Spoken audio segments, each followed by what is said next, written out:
¿Cómo van a entender lo que me pasó? La vergüenza es muy grande. Esto nunca se supera. Quería esconderme, pero cuando te escondes tanto tiempo, termina siendo peor.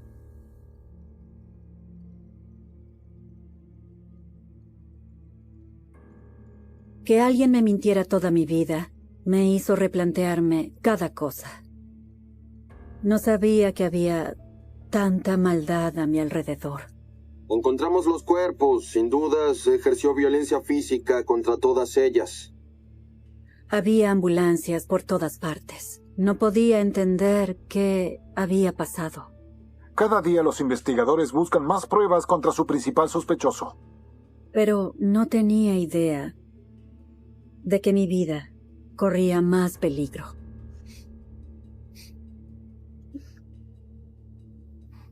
Lo siento. No quiero llorar. Mi papá era un hombre de familia. Se llamaba William, pero todo el mundo le decía Bill. Íbamos mucho a acampar en familia y a pescar. Esos son los recuerdos más lindos de cuando era niña.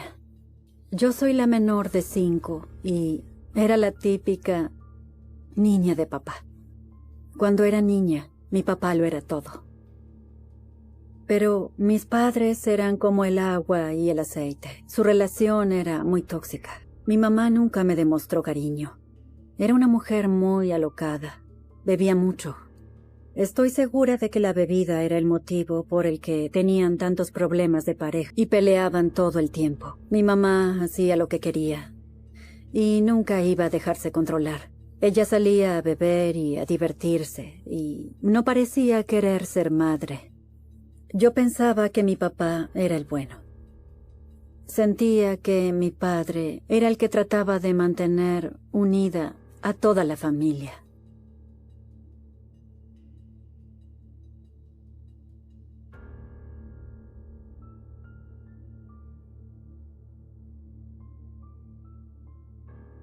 Cuando mis padres se peleaban, y se peleaban todo el tiempo, a veces ella empacaba todo y guardaba platos y sábanas y mantas y esas cosas que nos hacían falta y se iba. Mi hermano era un niño de mamá y él le decía, mamá, no te vayas. Y ella le decía, es que ya no te quiero. A mí no me afectaba tanto como al resto de mis hermanos que mi mamá se fuera, porque yo nunca fui muy apegada a ella, pero creo que para él era muy duro. Mi papá se disgustaba y llamaba a mi abuela, y ella venía a mi casa y traía todo lo que hacía falta. Pero siempre mi mamá volvía. Nunca volvíamos a hablar de eso. Lo cierto es que era tan común que casi se volvió normal. Siempre pensé que mi mamá era la que quería separar a la familia y que mi papá siempre trataba de mantenernos unidos.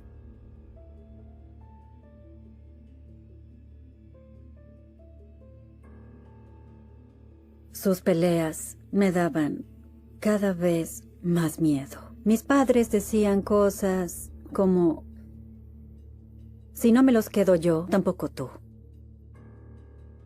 Y pasamos a hacer una cosa más por la que ellos se peleaban.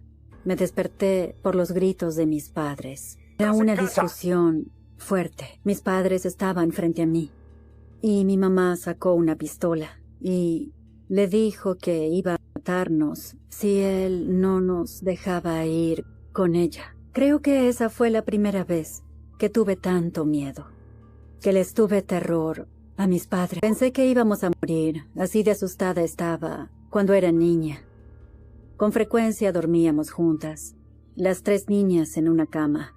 Las 3 queríamos que pararan, y tan solo nos abrazábamos y llorábamos. Empezaron a forcejear por el arma, y mi papá logró sacársela a mi mamá. Para mí, mi papá era un héroe. Nos salvó esa noche. Así que de pequeña empecé a ver a mi papá como una persona que siempre me protegería y nunca me haría daño y pasé a creer cada cosa que él me decía.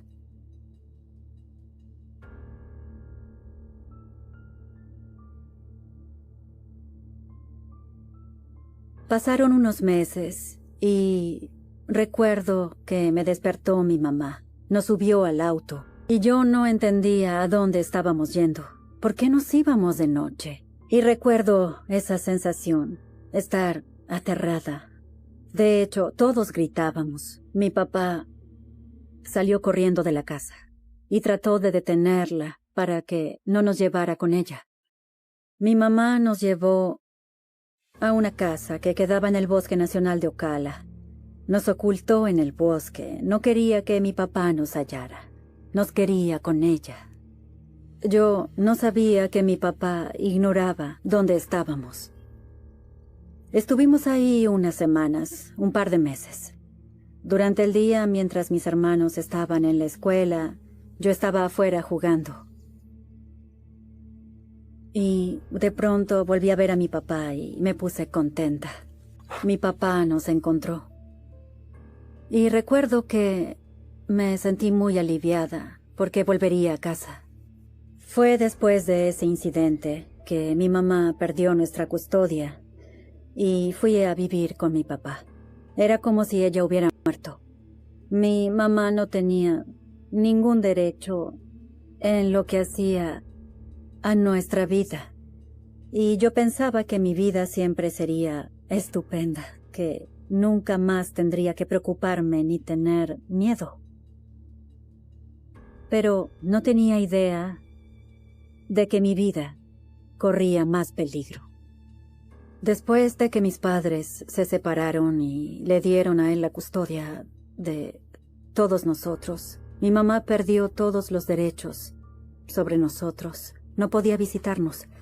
Creo que ahí fue cuando el vínculo con mi papá se hizo mucho más fuerte. No hablo con mi mamá. No tenemos relación. Mi papá era el que iba a salvarnos. Yo iba a tener una vida normal y, sobre todo, sin más peleas. Esta es la imagen que tengo de él de cuando era niña.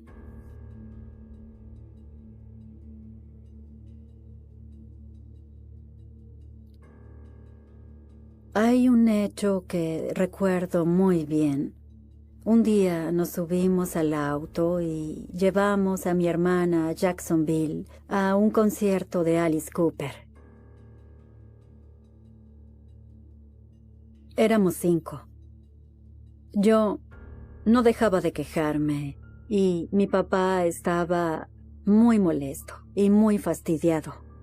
Lo siguiente que recuerdo es que me desperté.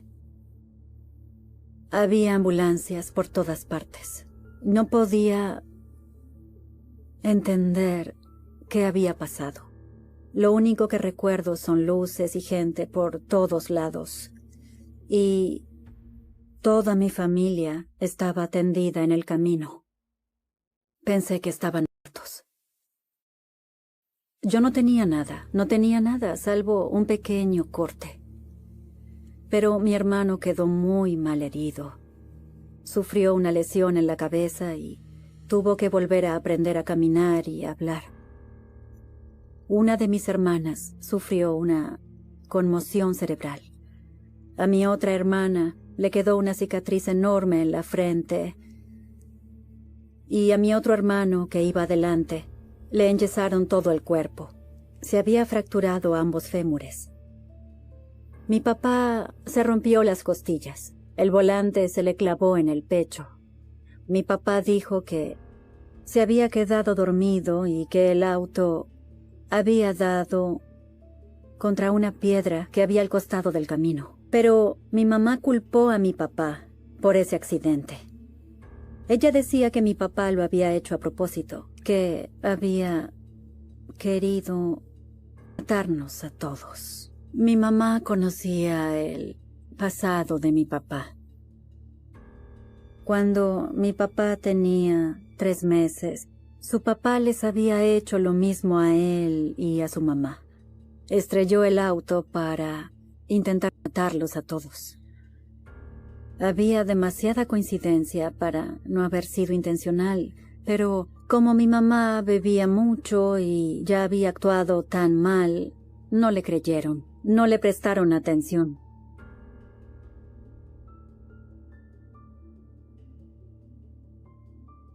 Mi mamá y mi madrastra eran la antítesis. Mi mamá era, ya saben, la bebedora, pero mi madrastra era el ama de casa. Tenía la casa impecable. Le encantaba cocinar, era toda una cocinera sureña. Pero unos 2 años después de casarse, me di cuenta de que ella no era tan buena ni amorosa como yo creía que sería. A veces mi madrastra me decía, no eres nada y no vas a hacer nada, y eres como tu mamá. Y eso me dolía mucho. Recuerdo que una vez mi papá llegó a casa y mi madrastra estaba quejándose de nosotros. Él no quería oír lo que decía ella. Él empezó a gritarle y a decirle que estaba muy cansado de que se quejara de sus hijos. Se enfadó mucho con ella, pero se sobrepasó. Se notaba que quería hacerle daño. Se puso muy violento con ella. Se le veía la furia en los ojos. Daba mucho miedo. Era otra persona en ese momento. Mi hermano logró separarlos y mi madrastra salió de la casa y se fue corriendo. Él fue a su cuarto. Me imagino que fue a buscar su pistola. Y luego entró en la sala y dijo, tengo que ir a buscarla, ya vuelvo. Nunca lo había visto así. Tenía mucho miedo de lo que fuera a hacerle a mi madrastra. Pasaron un par de horas hasta que volvieron. Nunca se habló del tema. Pero algo pasó cuando él se fue. Le hizo algo. Recuerdo que mi madrastra se tomaba del cuello y se puso hielo. Para mí tal vez la estranguló, le lastimó el cuello, la inmovilizó o algo así, y por eso ella volvió. Después de ese incidente, las cosas tardaron un tiempo en volver a la normalidad. Veía a mi papá con otros ojos. Me tomó un tiempo perdonarlo porque nunca lo había visto enloquecer así. Pero como yo era una niña de papá, lo olvidé.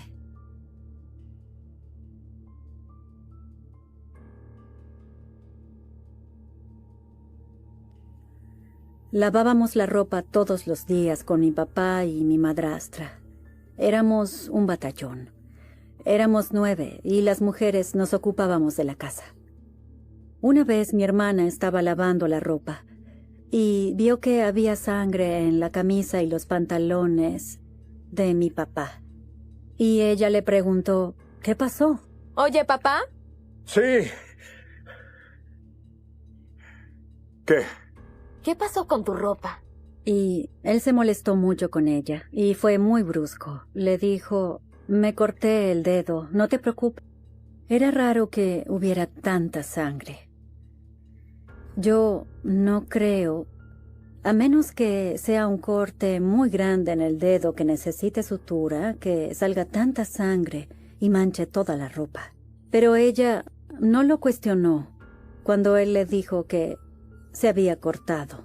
Nunca cuestionábamos a mi papá. Si él lo decía, ok, había pasado eso. Y nunca pensamos nada malo de mi papá. Pero pensándolo ahora, nos preguntábamos qué era lo que había pasado. Estoy segura de que mi papá disfrutaba viéndonos limpiar lo que él ensuciaba. Yo no tenía idea del mal que había en mi vida en ese momento.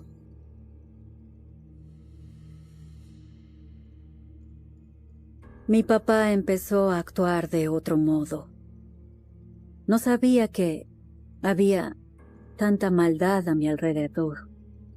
Mi papá cada tanto, una vez por año, nos decía, es hora de irnos. La primera vez me sorprendí cuando me dijo que nos mudaríamos porque estaba ayudando a mi papá a reparar la casa que habíamos comprado para remodelar. Pensé que nos quedaríamos ahí un largo tiempo y la verdad es que yo no quería mudarme. Pero mi papá nunca explicaba por qué nos mudábamos. Tan solo decía nos mudamos y nada más. De la primaria a la secundaria nos mudamos unas 12 o 13 veces por todo el condado. Nadie le pedía explicaciones a mi papá. No parecía molestarle a mi madrastra y mis hermanos no decían nada. Además, mi papá compraba autos usados de la nada. Una vez al año venía a casa con un auto nuevo. Y yo nunca entendía por qué era que vendía el auto o lo cambiaba por otro, pero eso hacía. Nada de eso tenía sentido. De hecho, no teníamos dinero para hacer todo eso. Nos complicaba la economía. Ahora me pongo muy nerviosa cuando me mudo. Yo asocio mudarse con escapar.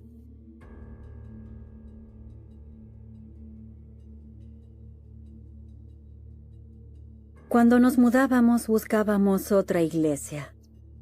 Durante varios años, parece que íbamos a la iglesia todo el tiempo. Creo que era importante para mi papá mantener cierta imagen. En la iglesia ayudaba a la gente. Hacía cosas por los demás. Era muy amable. La gente tenía un buen concepto de él y eso le hacía sentir que podía salirse con la suya. Se ocultaba detrás de la iglesia y nadie llegaba a ver a mi papá por quien era en verdad. Así de bueno era mi papá para ocultarle su maldad a todo el mundo.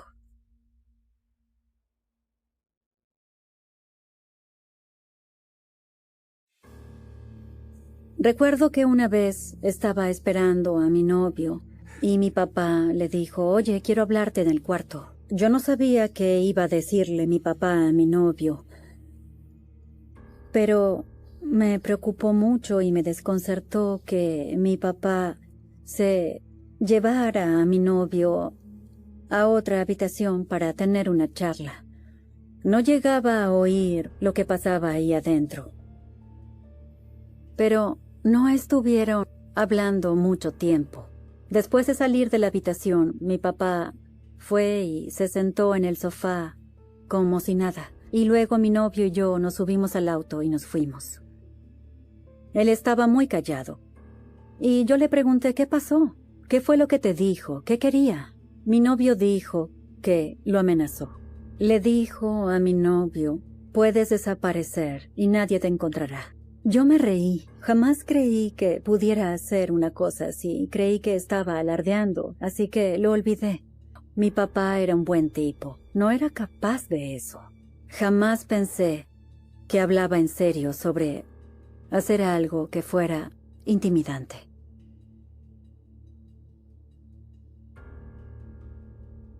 Mi papá y mi madrastra vinieron y me dijeron cuando tenía 17 que querían mudarse de nuevo, pero esa vez a otro estado.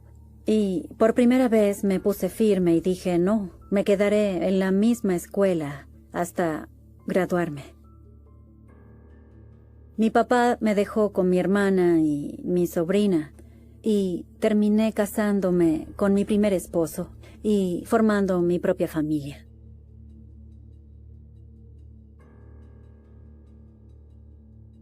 Me enteré de que mi madrastra tenía cáncer y estuvo muy enferma durante unos 2 años. Después de que ella murió, mi papá empezó a actuar distinto. Lo afectó mucho que ella muriera.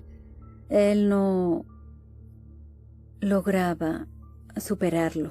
No parecía que lo estuviera afrontando muy bien.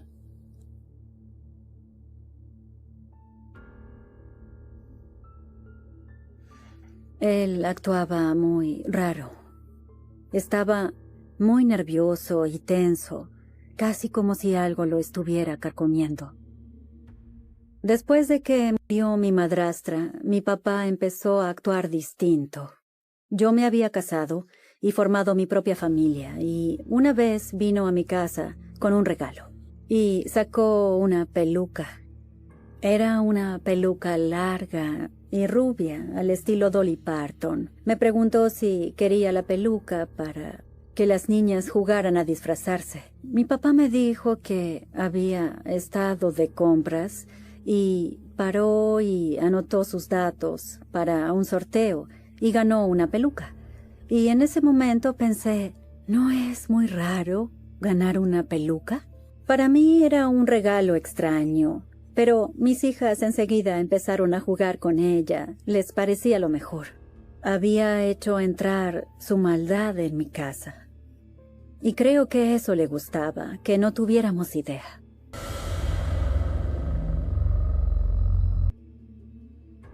Los fines de semana, cuando iba a visitarlo, yo le preguntaba cómo se sentía en lo emocional, porque estaba muy preocupada después de la muerte de mi madrastra.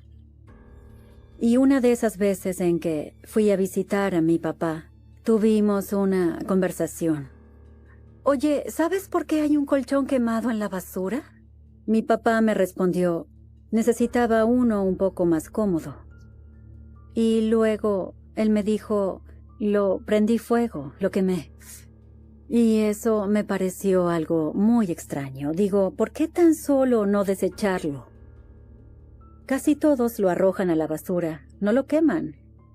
Su respuesta no tenía sentido, y empecé a pensar que estaba perdiendo la cabeza y que le estaba costando afrontar la realidad. Pienso que mi papá nos contaba historias para probarnos, para ver si descubríamos la verdad, porque si él podía ocultárnosla a nosotros, yo sentía que podía ocultársela a cualquiera.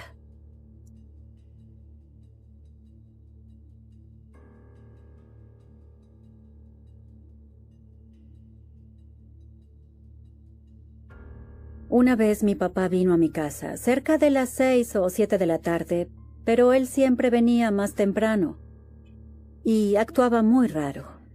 Estaba muy nervioso y tenso, casi como si algo lo estuviera carcomiendo. No podía quedarse quieto.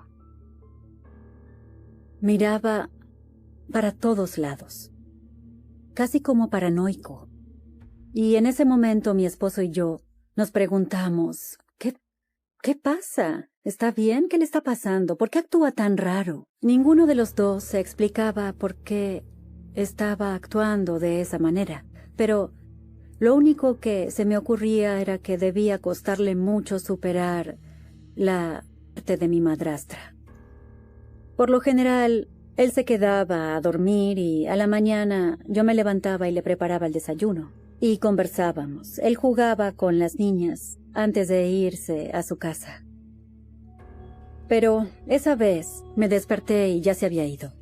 Me parecía muy extraño que mi papá se fuera sin despedirse ni desayunar. Nunca había hecho eso antes. No era típico de él. Así que empezamos a preocuparnos por él.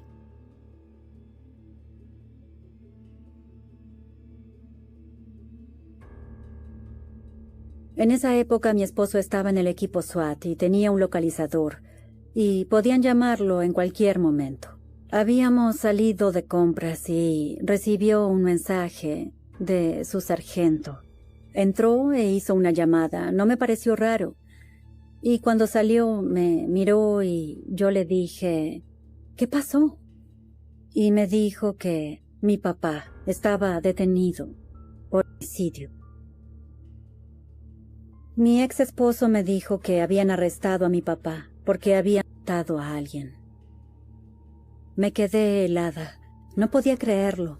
Me dijeron que mi papá estaba con una prostituta, que ellos empezaron a pelearse y ella se golpeó la cabeza y él se asustó y arrojó su cuerpo a un arroyo.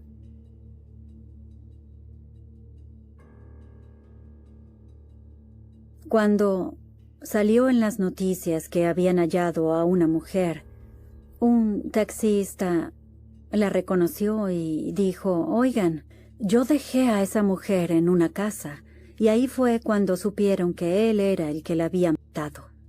Lo primero que pensé fue que había sido un accidente. Jamás se me ocurrió pensar que había sido a propósito. Me preguntaba por qué no había llamado a la policía en el momento y por qué había tratado de ocultarlo y encubrirlo.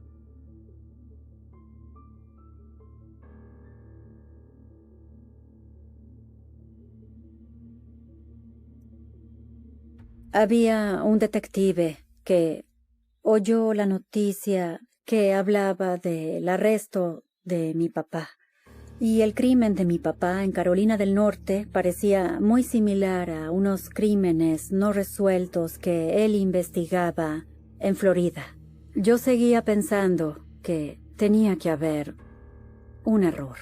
Pero el detective me decía que los otros crímenes no resueltos eran muy similares al hecho por el que habían arrestado a mi papá. Mi papá recogía prostitutas y las llevaba a otro lugar. Ahí las mataba y las arrojaba en distintos lugares. Me costaba mucho creer lo que me estaba diciendo. No solo se equivocaban con el primero, sino que era imposible que hubiera estado matando casi toda mi vida. Y desde luego salió en las noticias. Encontramos los cuerpos de 5 mujeres. Casi todas presentan golpes. Sin dudas, se ejerció violencia física contra todas ellas. Cada día los investigadores buscan más pruebas contra su principal sospechoso, William Lindsay. Yo no creía nada de eso. Decía una sola cosa, no, no, no, no. Hasta que leí su confesión.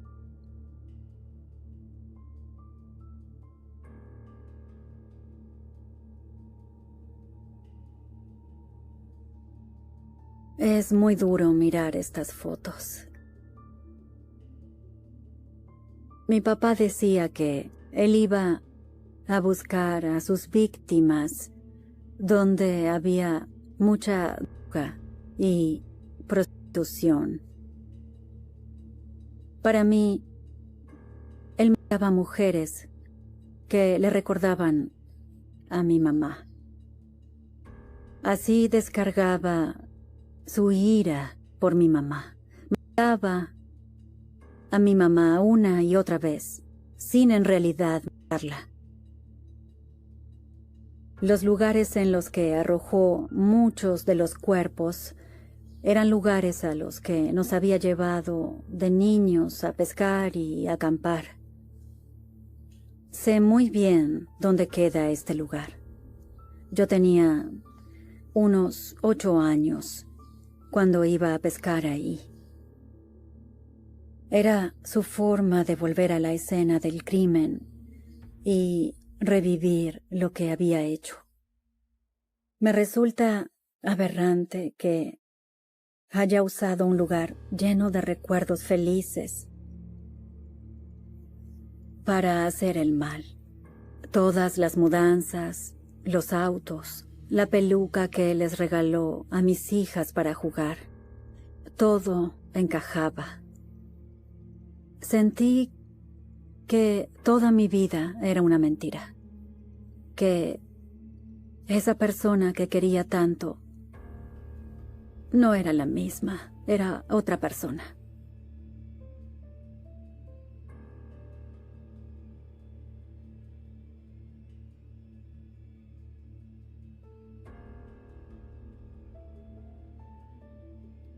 Cuando veo esta foto, me pone muy triste.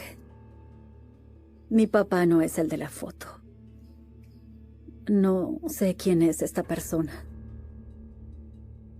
Tuve que esforzarme para dejar de quererlo y para dejar de ser la niña de papá.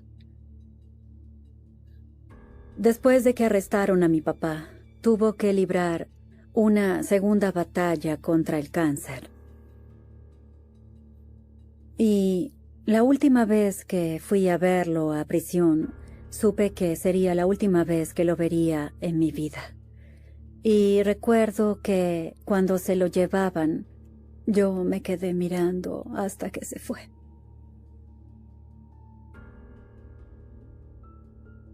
Hablemos de otra cosa, por favor.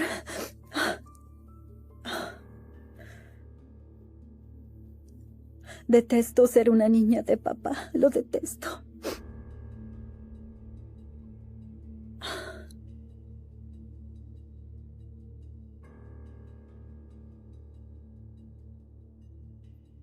Me avisaron que había muerto. Y la verdad, pensé que eso iba a ser un alivio y el fin de la culpa. Pero ahí fue cuando empecé a sentir más culpa. Sentía que cargaba con todo lo que había hecho. Sentía que mi papá se había librado de su condena y la presa era yo. Esta es la Biblia que mi madrastra le había dado a mi papá y él la tuvo todo el tiempo que estuvo preso. Y cuando él murió, me dieron todas sus cosas. Debe haber leído mucho la Biblia estando en prisión. En Juan, al pie de la página, más vale tarde que nunca, escribió: ¿estás haciendo todo lo que puedes en pos de un mundo mejor? Puede que estuviera buscando algo de paz después de todo lo que él había hecho, y me hace sentir mejor que mi papá estuviera buscando ser perdonado.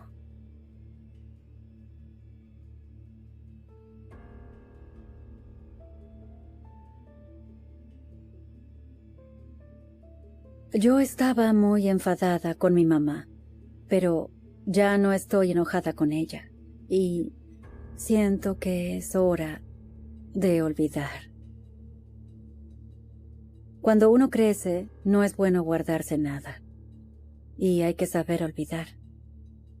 Y eso me hizo bien. Mi papá lo era todo para mí, lo era todo. Yo lo tenía en un pedestal, lo admiraba y lo respetaba. Así que me costó mucho aceptarlo. A menudo me pregunto si mi papá me quería. Y rayos.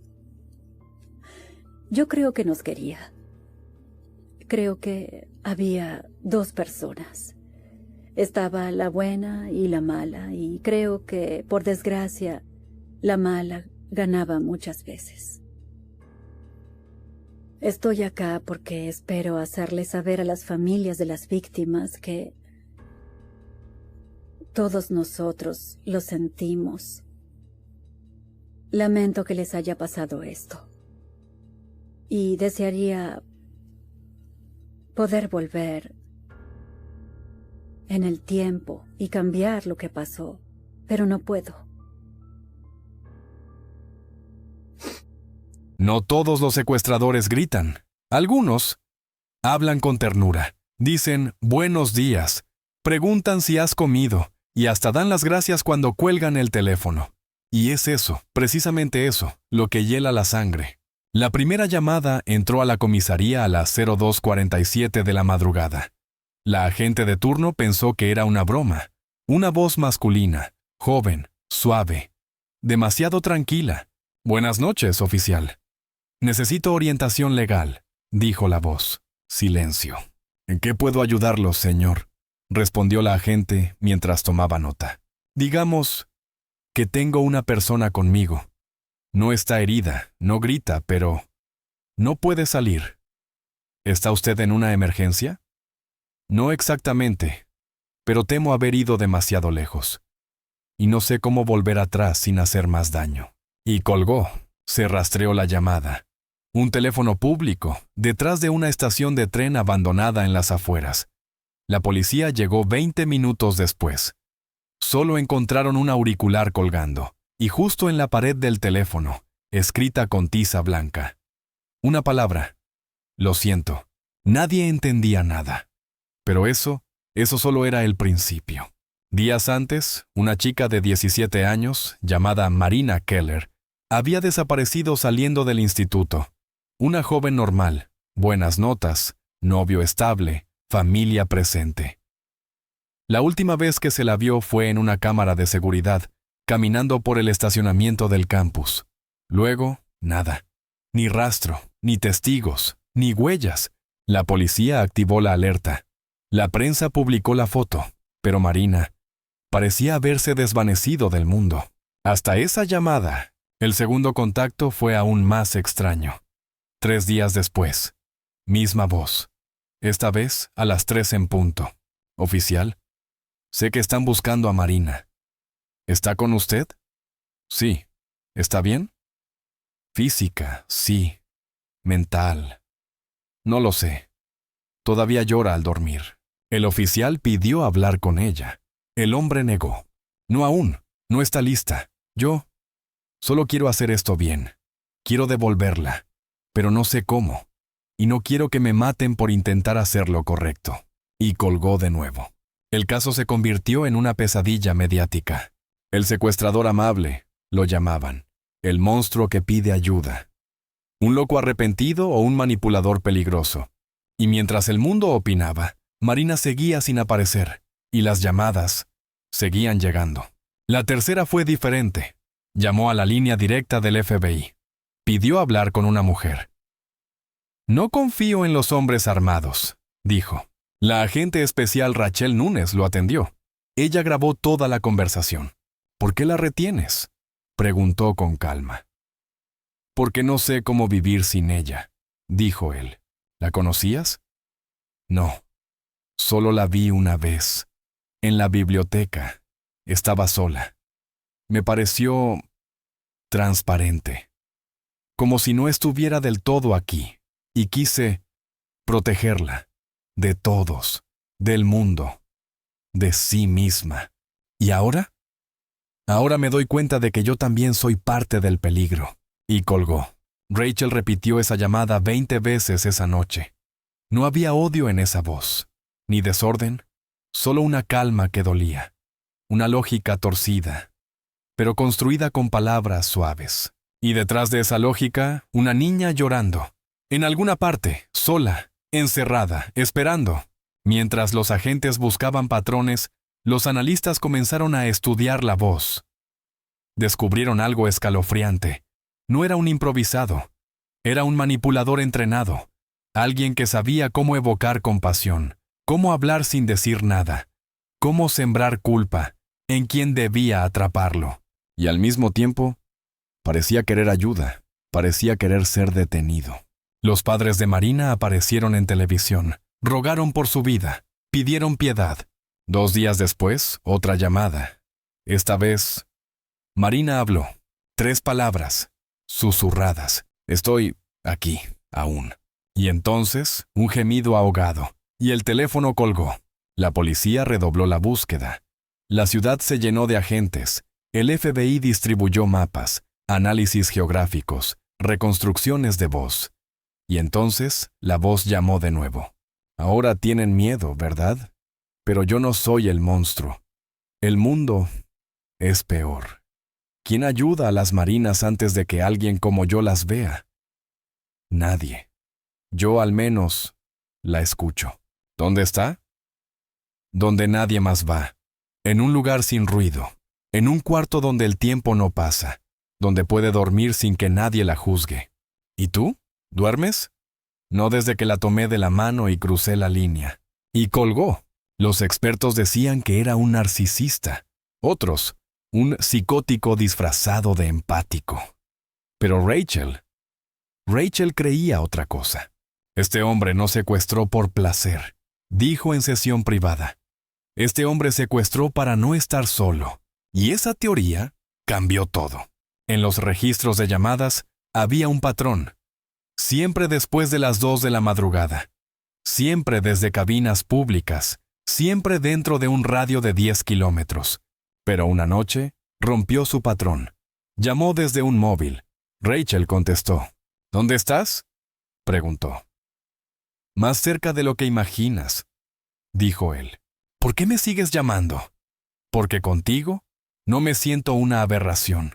Porque tú no gritas, tú preguntas. ¿Y ella? ¿Cómo está Marina? Hoy dibujó un árbol y un pájaro con la boca cerrada. Creo que me está diciendo que quiere volar. ¿Se lo vas a permitir? No lo sé. No sé cómo soltar sin desaparecer. Y colgó. Fue entonces cuando Rachel supo que no se trataba de un psicópata cualquiera. Este no era un secuestrador que buscaba dolor. Era alguien que quería compañía, pero alguien que no sabía amar sin encerrar, sin poseer, sin romper. Una noche llamó de nuevo. La voz temblaba. Me miró a los ojos y no lloró. Dijo mi nombre. Por primera vez. ¿Cuál es tu nombre? Silencio. Tú lo sabes, dijo él, y colgó. Rachel revisó cada testigo, cada cámara, y entonces lo vio. Un rostro borroso. Una sombra en una biblioteca. Sentado 3 mesas detrás de Marina. 3 semanas antes de su desaparición. Lo que parecía un extraño. Era el comienzo de una obsesión. Y al fin, cuando el rompecabezas comenzaba a encajar, Rachel hizo lo impensable. Le dejó un mensaje en una cabina. Una simple nota. No la sueltes, entrégala con tus manos a mí. Y esperó, horas, días, hasta que, al fin, el teléfono sonó. La voz ya no era la misma. Estoy cansado, ella también, no es su culpa. Tampoco la mía, pero ya es suficiente. ¿Dónde estás? Y él respondió. Por primera vez. Una dirección, un lugar, un final. No tenía número en la puerta, ni timbre. Ni siquiera ventanas visibles desde el frente. Solo un porche cubierto de polvo y una reja oxidada que no chirriaba al abrir, como si incluso el metal supiera que el silencio era sagrado allí dentro. Cuando el equipo de intervención llegó, lo hizo sin luces, sin sirenas, sin uniforme. Solo Rachel bajó del coche. Sola, sin radio, sin chaleco, sin arma. Tenía en las manos una nota escrita a lápiz. Era la dirección. La había dejado él. Y al final de la hoja, una palabra. Confía. La puerta no estaba cerrada. Se abrió con facilidad. Al otro lado, el aire olía a madera húmeda, a encierro, a algo que no debía estar vivo, pero aún respiraba. Rachel dio un paso adentro. La luz del pasillo era tenue, como si el tiempo se hubiese negado a avanzar. Y al fondo, en la penumbra, una voz. Gracias por venir sola. Era él. No lo gritó. No lo susurró. Lo dijo como si hablaran en un banco de parque, con la tarde cayendo detrás de los árboles. Rachel no respondió. Solo avanzó. Y entonces lo vio. Sentado en una silla de madera, delgado, con los ojos hundidos y el rostro pálido. Sus manos descansaban sobre sus rodillas. No temblaban. A su lado, una puerta cerrada, y del otro lado de esa puerta, un leve murmullo, una respiración contenida, un universo encerrado. Está ahí, dijo él. No está atada, no está drogada, está conmigo. Rachel respiró hondo. ¿Cuál es tu nombre? Él sonrió. Una sonrisa que dolía. El que ella me dio, el cuidador. Rachel se sentó frente a él. No sacó su libreta. No encendió su grabadora, solo lo miró. ¿Por qué ella? Porque no me tuvo miedo. Porque la vi llorar en silencio entre estantes llenos de libros, y supe que éramos iguales. Porque quise detener su caída, y terminé lanzándola más profundo. Eso no es amor. Él bajó la mirada. Lo sé ahora. Pero cuando estás solo por demasiado tiempo, el cariño se convierte en jaula.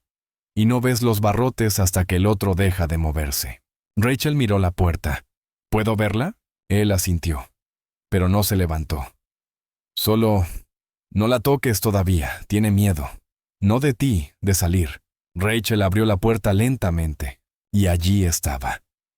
En el centro de la habitación, sentada en un colchón en el suelo, con las piernas cruzadas y una manta sobre los hombros, estaba Marina, delgada, despierta. Sus ojos eran enormes, no por el miedo, sino por el asombro de ver a alguien nuevo.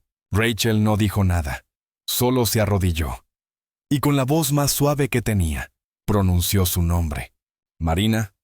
Y Marina sonrió. El regreso fue lento. Nadie gritó, nadie corrió, ni siquiera él. Cuando los agentes entraron, lo esposaron con delicadeza. No opuso resistencia, ni una palabra. Solo la miró una última vez y dijo, gracias por no dejar de dibujar. Aunque fuera pájaros enjaulados. Marina no habló durante las primeras 48 horas, pero no lloró, solo observaba. Tocaba su cabello, la tela de las sábanas del hospital, los dedos de Rachel, como si quisiera asegurarse de que todo era real. Y en una hoja escribió, él me hablaba como si yo fuera lo único bueno que le quedaba. Pero cuando alguien te encierra, deja de ser bueno. Aunque te diga que lo hace por amor, la prensa enloqueció. El secuestrador que pedía ayuda para dejar de serlo. El monstruo que hablaba con ternura. ¿Empatía o manipulación? Pero Marina no quería cámaras, ni entrevistas, ni explicaciones. Solo pidió una cosa, una caja con lápices de colores y papel blanco. El nombre del hombre era Elias Granger. 32 años. Historial limpio, sin antecedentes, sin denuncias. Huérfano desde los 6, adoptado y devuelto 2 veces. Pasó la adolescencia en hogares de acogida, entre puertas cerradas y habitaciones compartidas con desconocidos. Trabajó en una biblioteca durante 4 años. Allí conoció a Marina. Nunca le habló, solo la observaba, hasta que un día no pudo más. Durante el juicio, se reveló que Elías había construido la habitación en la casa 3 meses antes del secuestro. Con cuidado. Con obsesión. Había insonorizado las paredes, pintado el techo de azul cielo, colgado una lámpara con forma de luna y escrito frases en los bordes de las paredes. Aquí no hay gritos. Aquí nadie te ignora. Aquí puedes quedarte para siempre. Los psicólogos dijeron que Elías no era un psicópata, ni un sádico. Era un hombre roto, con una visión distorsionada del afecto, pero que sabía perfectamente que lo que hacía era un crimen. Eso quedó claro en cada llamada, en cada palabra medida, en cada intento de redención mal formulado. Marina declaró, lo hizo sin odio, sin llanto. Él me hablaba como si yo le perteneciera, como si yo fuera su cura. Pero yo no soy medicina, soy una persona, y las personas no se guardan en cajas. Cuando le preguntaron por qué no había intentado escapar, respondió, porque al principio no sabía si quería hacerlo. Me hablaba bonito, me decía que afuera dolía más, y yo también estaba rota. Ese fue el momento en que la sala de juicio se quedó en silencio, porque por primera vez todos entendieron algo, que el secuestro no empezó con una soga, ni con una puerta cerrada. Empezó mucho antes, con una carencia, con una ausencia, con una mirada demasiado larga en la biblioteca, con un gesto amable, en el lugar equivocado. Elías fue condenado, pero no gritó, no suplicó. Solo pidió una cosa, que alguien le lea, a ella, lo que escribí. Entregó un sobre, una carta, no sellada. Rachel la leyó antes de dársela, y dentro solo decía, no fuiste mi salvación, fuiste mi espejo. Perdóname por no haber sabido qué hacer con lo que vi en ti. Esa noche, Marina dibujó por primera vez un pájaro, con las alas abiertas, sin jaula, sin cadenas, sin ojos que la vigilaran. Y en la esquina del dibujo, escribió, ya no soy lo que me pasó. Hay cárceles que no tienen barrotes. Hay celdas que no necesitan llave, porque hay palabras que cuando se dicen en el momento exacto, se quedan dentro de ti como un eco imposible de callar. Durante el juicio, mientras todos hablaban del encierro físico de Marina, nadie parecía entender la magnitud del otro encierro. El que no podía verse, el que no tenía ventanas ni candados, el que Elías construyó con frases delicadas y una voz cuidadosamente rota. Marina lo explicó sin lágrimas, sin escándalo, sin dramatismo, solo con la precisión de quien ha estado demasiado tiempo en la oscuridad y aprendió a describirla con exactitud. No me ató, no me gritó, no me golpeó. Hizo algo peor. Me hizo creer que yo debía quedarme. Al principio era amable, demasiado. Despertaba antes que ella y dejaba una taza de té al lado de su colchón. Le hablaba de libros, de películas, del mundo que él decía que ya no valía la pena. Y luego, lentamente, empezaron las frases que la fueron envolviendo. Allá afuera nadie te vio llorar, Marina. Yo sí te veo. No eres tú la que está mal, es el mundo. Aquí puedes empezar de nuevo. Nadie te va a amar como yo te amo. Y con cada frase, Marina se encogía un poco más. No porque creyera lo que decía Elías, sino porque no había nadie más que le dijera otra cosa. En el aislamiento, las palabras no se discuten, se aceptan, se asientan, se convierten en verdad. Rachel, en uno de sus informes, escribió: Elías no secuestró un cuerpo. Elías secuestró una narrativa, la reescribió con una voz suave y con promesas disfrazadas de refugio. Y cuando Marina quiso gritar, ya no recordaba por qué debía hacerlo. El trauma no siempre llega como un golpe. A veces llega como un abrazo que aprieta demasiado. Como una caricia que no pide permiso. Como una voz que no sube de tono. Pero no se detiene nunca. Marina contaba que la primera vez que intentó hablar de su familia, Elías cambió el tono.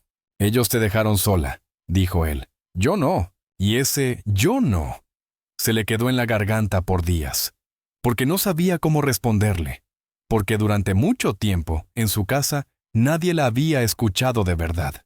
Y Elías, en cambio, escuchaba. Pero no por amor, sino porque necesitaba que ella se quedara. Cuando llegó la semana 4 del encierro, Marina ya no sabía qué día era. No lloraba, no hablaba, no se resistía, solo dibujaba. Y eso fue lo que la salvó, porque en cada dibujo escondía una señal, un símbolo, una grieta. Y Elías, aunque los miraba con cariño, nunca los entendía. Ella dibujaba ventanas, dibujaba puentes, dibujaba relojes rotos, y una y otra vez, en una esquina, un nombre: mamá. Cuando Rachel le preguntó por qué no gritó, por qué no rompió nada, por qué no huyó cuando no estaba atada, Marina le dijo algo que dejó a todos en silencio. Porque a veces lo que te encierra te convence de que gritar no sirve. La defensa de Elías intentó demostrar que él no tenía intención de hacer daño, que creía sinceramente que estaba salvando a Marina de un mundo cruel, que no era un monstruo, sino un alma perdida. Pero Rachel testificó con firmeza: nadie que secuestra a alguien para sentirse amado merece la compasión que no tuvo por su víctima. En la carta que Marina escribió para cerrar su testimonio, dijo: me hablaba como si yo fuera una lámpara encendida en una casa vacía. Me decía que yo era lo que le daba sentido, pero no soy una lámpara. No nací para iluminar la oscuridad de otros. Nací para caminar con mi propia luz.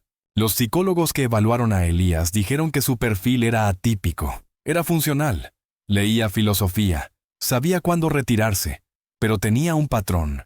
Buscaba a mujeres silenciosas, y eso no era casualidad, porque sabía que el silencio era más fácil de moldear que la rebeldía, porque sabía que a veces la persona más rota es la que más desea que alguien la mire, aunque sea con las manos equivocadas. En su celda, Elías pidió libros, nada más. No pidió visitas, no pidió perdón. Cuando le preguntaron si pensaba en Marina, dijo: a veces, no como la víctima, sino como lo que arruiné con mis propias manos. Y eso duele más que la reja. Rachel lo visitó una vez, una sola vez. Se sentó frente a él y lo miró a los ojos. ¿Por qué ella? Elías respondió: porque era lo único silencioso en medio del ruido. Rachel se levantó, y antes de irse dijo: tú no te enamoraste de Marina. Te enamoraste del reflejo que ella te devolvía. Y cuando ella dejó de reflejarte, la encerraste. Y se fue. En casa, Marina comenzó a hablar en grupos de apoyo. No sobre lo que le hicieron, sino sobre lo que aprendió. El abuso más difícil de ver, decía, no siempre es el que deja cicatrices. A veces, es el que te convence de que mereces estar donde estás. Una mañana, durante una charla en un colegio, una chica se le acercó. Le dijo que su novio le hablaba como Elías hablaba, que nunca le gritó, pero que le hacía sentir que nadie más la querría. Marina no dudó. Le tomó la mano y le dijo, «Eso también es encierro, solo que aún estás a tiempo de abrir la puerta». Y así, sin quererlo, Marina se convirtió en algo que Elías nunca fue. Una voz que libera. Hay casas que parecen normales desde afuera. Una fachada tranquila, un jardín sin quejas, una puerta que se abre sin violencia. Pero adentro, hay silencios acumulados como polvo. Y cada rincón guarda una palabra que nunca fue dicha cuando más se necesitaba. La policía revisó la casa de Elías durante 3 días completos. No había cámaras, no había cadenas, no había trampas, solo había una colección meticulosa de cuadernos, todos con fecha y título. Uno de ellos decía, «Lo que no dije». Otro, «¿Cómo la escuché?». Y uno más pequeño, escrito con tinta roja, «Mi habitación sin gritos». Eran diarios. Cientos de páginas donde Elías no solo registraba lo que hacía, registraba lo que sentía, lo que callaba, lo que había querido decir, pero no pudo. En una de las páginas escribió, «Hoy quiso abrir la ventana, no dije nada. Solo la miré. No quería que se asustara, pero tuve miedo de que se escapara. El miedo me encierra más a mí que a ella». Rachel, sentada en la sala de interrogatorios, leyó ese cuaderno como si no fuera evidencia, sino un mapa. Y en ese mapa lo entendió todo. Elías no había construido esa casa para Marina. La había construido para sí mismo. Ella solo fue la excusa, la presencia que lo obligó a abrir una puerta que llevaba años cerrada en su interior. Una puerta que nadie antes quiso tocar.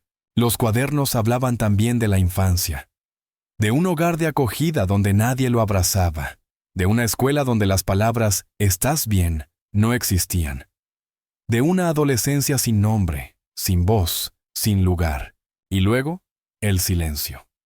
Un silencio que lo acompañó hasta que un día, en la biblioteca, escuchó la respiración entrecortada de una chica llorando entre estantes, y creyó que ese sonido era un espejo. Pero no era amor, era reflejo. Y los reflejos no se pueden poseer. Cuando Marina supo de los cuadernos, no pidió verlos. Solo preguntó una cosa. ¿Alguna vez escribió que se arrepentía? Rachel respondió. No con esas palabras, pero con todas las demás, sí. Marina asintió. Y por primera vez en mucho tiempo, no tembló. Durante una visita posterior a la casa, Marina quiso entrar sola. No por morbo, no por trauma, sino porque necesitaba ver con sus propios ojos que ese lugar no podía seguir siendo dueño de sus noches. Cruzó el umbral. Pisó el mismo suelo. Tocó la pared donde había estado apoyada durante semanas. Entró a la habitación. La lámpara en forma de luna seguía colgando. Pero ya no tenía luz. En una esquina, un trozo de papel arrugado aún estaba allí. Un dibujo, hecho por ella. Un pájaro con un ala rota. Lo recogió. Lo miró por unos segundos, y luego, sin decir una palabra, lo guardó en su bolsillo. No por nostalgia, sino como prueba de que había salido entera. La casa fue demolida una semana después, por orden judicial, por respeto, por salud pública. Y cuando la última pared cayó, Marina estuvo allí, no para mirar los escombros, sino para cerrar los ojos y respirar profundo, sin miedo. En terapia, Marina hablaba de los momentos más extraños del encierro, no del miedo, sino de lo que vino después, del silencio posterior, de la confusión. A veces lo odiaba, decía, y otras veces lo compadecía. Eso es lo que la gente no entiende. Que el secuestro también te deja dividida. Una parte de mí quería gritar, la otra quería comprenderlo. Esa confesión causó incomodidad. Muchos no la entendieron, algunos incluso la criticaron, pero Rachel lo explicó con una claridad brutal. El trauma complejo no se comporta como quisiéramos. No es blanco o negro, No es víctima y verdugo. Es una maraña de emociones donde incluso el que ha sido dañado puede sentir lástima por quien lo dañó. Y eso no justifica el crimen, lo humaniza, y a veces lo hace aún más aterrador. Elías fue trasladado a un centro penitenciario de salud mental. Allí siguió escribiendo. A nadie en particular. Solo a sus cuadernos. Solo a ese espacio donde las palabras no lo juzgaban. Una hoja sin fecha decía: nunca debí tocarla, nunca debí hablarle. Pero si no lo hubiera hecho, creo que yo mismo habría desaparecido del mundo. Ella me recordó que yo existía. Eso no la hace culpable. Eso me hace cobarde. Rachel nunca volvió a verlo. Pero siguió pensando en él. No como el secuestrador, sino como la suma de todas las ausencias que lo formaron. Y a veces se preguntaba, ¿qué hubiera pasado si alguien, años antes, le hubiera preguntado a Elías cómo se sentía? ¿Qué hubiera pasado si alguien le hubiera dicho que no estaba solo? Hubiera terminado encerrando a una joven para no sentir que se deshacía por dentro. Nunca lo sabrá, pero entendió una cosa. El crimen no empieza con la acción, empieza con el silencio, con el abandono, con la palabra que no se dijo cuando más se necesitaba. Marina, por su parte, siguió dibujando. Cada trazo era una forma de decir lo que antes no podía. Y en uno de sus cuadernos, escribió: no me salvó la policía, no me salvó Rachel, me salvó una parte de mí que aún creía que merecía algo más. Y esa parte ahora no deja de hablar. A veces, lo que más retumba no es el grito, sino el susurro que queda colgando en el aire cuando el otro ya ha colgado. Pasaron 2 años. La ciudad olvidó el caso. Los titulares dieron paso a nuevos horrores, y el nombre de Elías Granger se desvaneció como una sombra bajo la lluvia. Pero para Rachel y para Marina, nunca hubo olvido. Porque hay historias que se van y otras que se quedan calladas detrás de cada puerta. Una noche de invierno, Rachel recibió una llamada inesperada. No desde la prisión, no desde el juzgado, desde un teléfono sin identificar, y una voz que no oía desde hacía demasiado tiempo. No llamo para pedir nada, dijo Elías. Solo necesitaba escuchar un silencio familiar. Rachel no respondió de inmediato. Su voz, endurecida con los años, se mantuvo firme. ¿Cómo conseguiste este número? Escuché una entrevista tuya. Mencionaste el instituto donde das clases. No fue difícil encontrar la línea administrativa. Rachel exhaló. No por miedo, sino por la certeza de que esa historia aún no había terminado. Elías no llamó para disculparse, no pidió perdón, ni habló de Marina, ni de su encierro. Solo dijo: hoy, uno de los internos intentó ahorcarse. No lo logró, y cuando lo bajaron, me miró. Me preguntó si yo también me había sentido así alguna vez. Y supe que no podía mentirle. Le dije que sí. Y por primera vez, alguien me creyó sin horror. Rachel escuchaba, no por compasión, sino por respeto al proceso. Porque aunque el dolor no se borra, a veces se recicla en otra cosa. ¿Qué quieres, Elías?, preguntó finalmente. Nada. Solo necesitaba decirte algo que no me atreví a decir en el juicio. ¿Qué? Gracias. No por salvarme, sino por verme. Y no apartar la mirada. Rachel colgó sin responder. Guardó el teléfono en su escritorio. Y por primera vez en mucho tiempo, se sintió agotada. No por la llamada, sino por todo lo que esa llamada removía. Esa misma semana, Marina recibió una carta, sin remitente, sin dirección, solo una hoja doblada en 4. En ella, un dibujo, un árbol seco, con un solo brote verde, y abajo, escrito con caligrafía temblorosa: el invierno no es el fin. Marina no preguntó de quién venía. No necesitó saberlo. Solo tomó el dibujo, lo dobló con cuidado y lo guardó en su diario. No por ternura, sino porque las heridas también se archivan. Una mañana, durante una conferencia en un instituto, una estudiante le hizo una pregunta. ¿Te has curado? Marina sonrió. No fue una sonrisa luminosa, fue una sonrisa profunda.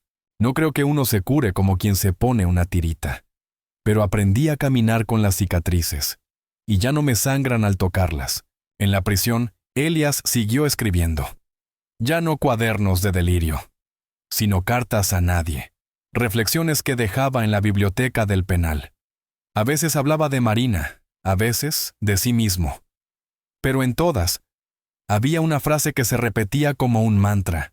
El daño no desaparece, pero si lo miras de frente, a veces deja de gritar. Un día, uno de los internos escribió en la pared del pasillo una línea que nadie borró. No todos los monstruos nacen así. Algunos solo crecieron solos. Esa frase llegó a oídos de Rachel, y esa noche encendió una vela en la iglesia del barrio.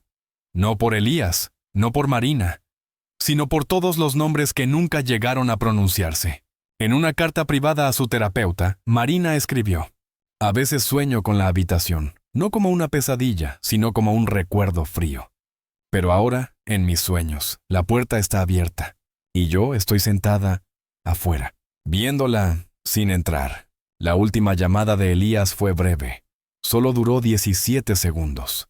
No dijo su nombre. No pidió hablar con nadie. Solo dejó grabado un mensaje en el buzón de la comisaría central.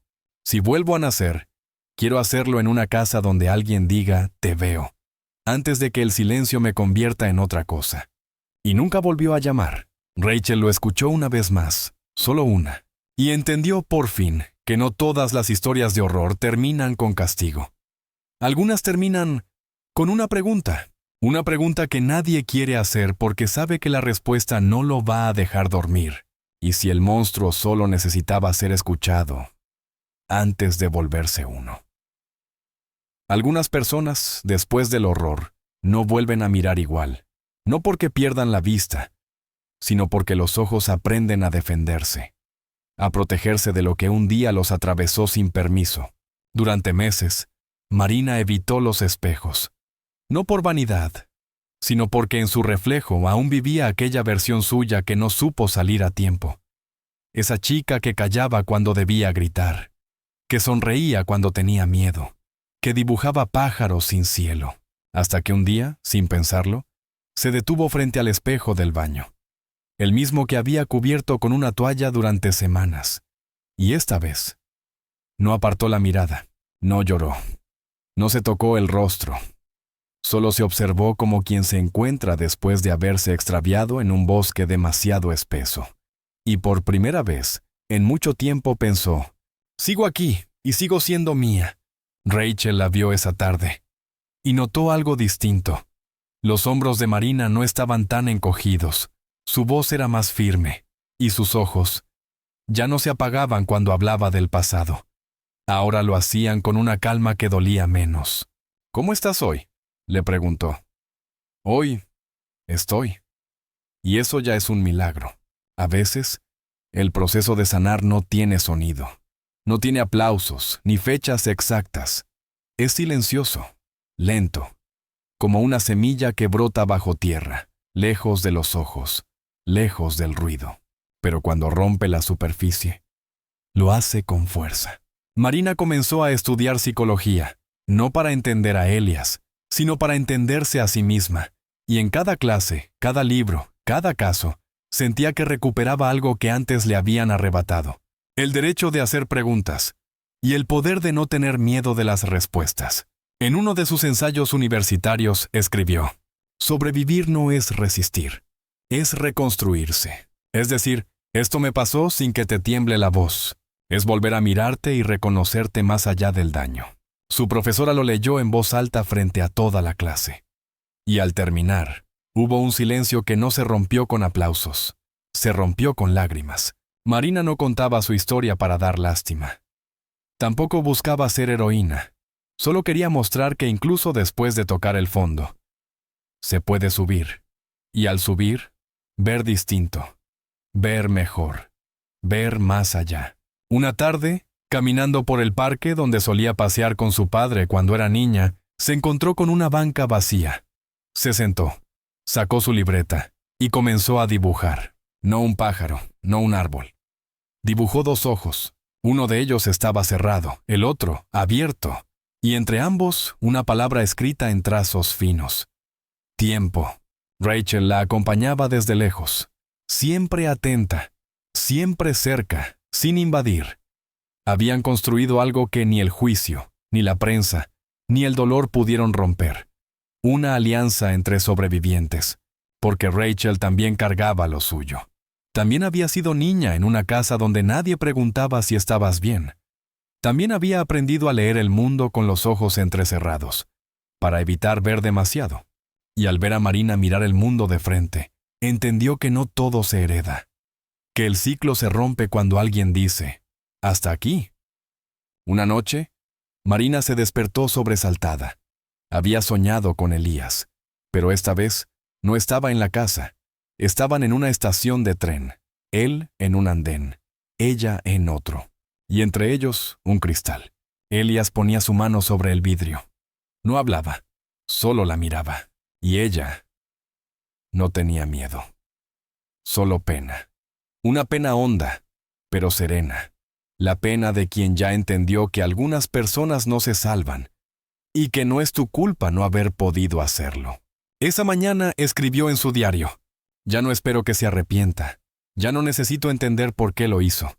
Lo único que necesito es seguir caminando, con los ojos abiertos, sin culpa, sin cadenas». Marina decidió contar su historia en un documental. No mostró su rostro, solo su voz, y dibujos animados creados por ella. Cada escena, cada trazo, era una pieza de su memoria convertida en arte, en símbolo, en libertad. Una voz en off cerraba el relato, y un día volví a mirar. Y el mundo no era tan oscuro como él me lo pintó, y yo ya no era su reflejo. Yo era luz propia. Hay un momento, casi siempre en silencio, en el que todo cambia. No hay música de fondo, no hay testigos, no hay aplausos, solo tú y el eco que por fin se detiene. Ese fue el momento en que Marina, al cerrar su libreta, supo que ya no estaba escribiendo para recordar. Estaba escribiendo para soltar. Durante años, su historia había estado llena de voces ajenas. Los titulares, los abogados, los psicólogos, los jueces. Todos hablaban de lo que ella había vivido. Todos interpretaban su silencio. Todos explicaban su dolor. Pero un día, Marina habló. Y al hacerlo, esas voces empezaron a apagarse. No gritó, no reclamó venganza. Solo se sentó frente a una sala llena de estudiantes, con una hoja en la mano, y dijo, «Durante mucho tiempo fui un eco. Un reflejo, una versión de mí que no reconocía. Pero hoy hablo con mi voz, y mi voz ya no tiembla. Nadie se movió, nadie respiró fuerte, porque lo que Marina hacía en ese instante no era contar un caso, era abrir una herida, para mostrar que había sanado, no completamente, pero lo suficiente como para que el dolor ya no mandara. Después de la charla, una joven se acercó. Tenía 15 años, los ojos nerviosos, las manos frías. Le dijo en voz baja, «Mi padrastro me dice cosas que me hacen sentir como que si me voy, no valgo. Y no sé si eso es abuso, pero duele». Marina no contestó de inmediato, solo la tomó de la mano y le dijo, «Si duele, importa. Si te hace sentir menos, importa. Y si no sabes cómo nombrarlo, no significa que no sea real». Aquella fue la primera de muchas, porque lo que Marina abrió fue un camino, y donde antes hubo miedo, ahora había palabra. Donde hubo silencio, ahora había testimonio. Y donde hubo encierro, ahora había comunidad. Mientras tanto, Elías seguía en su celda. Ya no escribía cartas, ya no dibujaba. Un día, durante una revisión de rutina, uno de los celadores encontró en su celda una hoja suelta, colgada con una chinche en la pared. Solo tenía 2 líneas. «Nunca saldré de aquí, pero al menos ya no estoy escondido».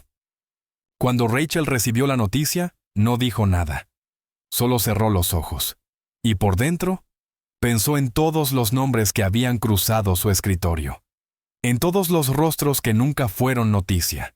En las voces que nunca fueron escuchadas. Y entendió, una vez más, por qué hacía lo que hacía. Porque cada historia recuperada era una puerta abierta para los que aún estaban atrapados. Marina publicó un libro. No era una autobiografía, era un cuento ilustrado, para adolescentes, sobre una niña que vivía en una torre sin barrotes, pero con una voz que le decía que el mundo allá afuera era peligroso.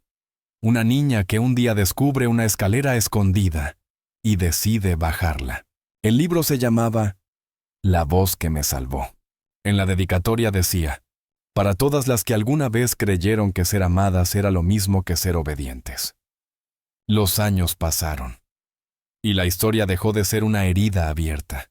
Se convirtió en memoria, en fuerza, en raíz. Marina ya no temía los sueños.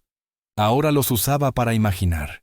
Y en uno de ellos, vio a la chica que había sido, sentada en una esquina, dibujando. Y al verla, no lloró.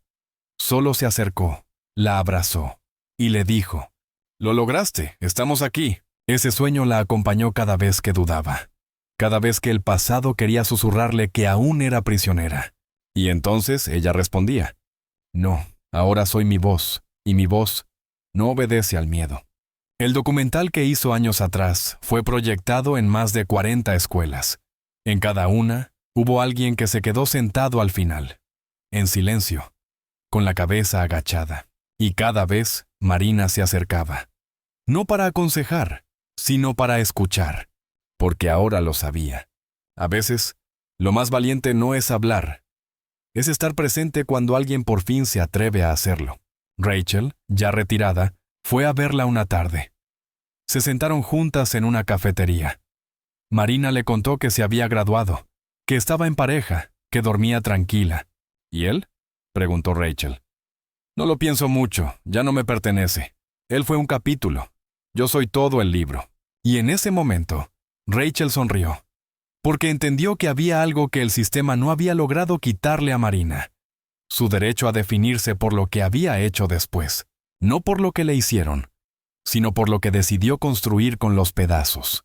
La última escena del documental muestra una habitación vacía, la lámpara en forma de luna colgando, y luego una mano que la apaga, corcha negro, y la voz de Marina, firme, serena, potente.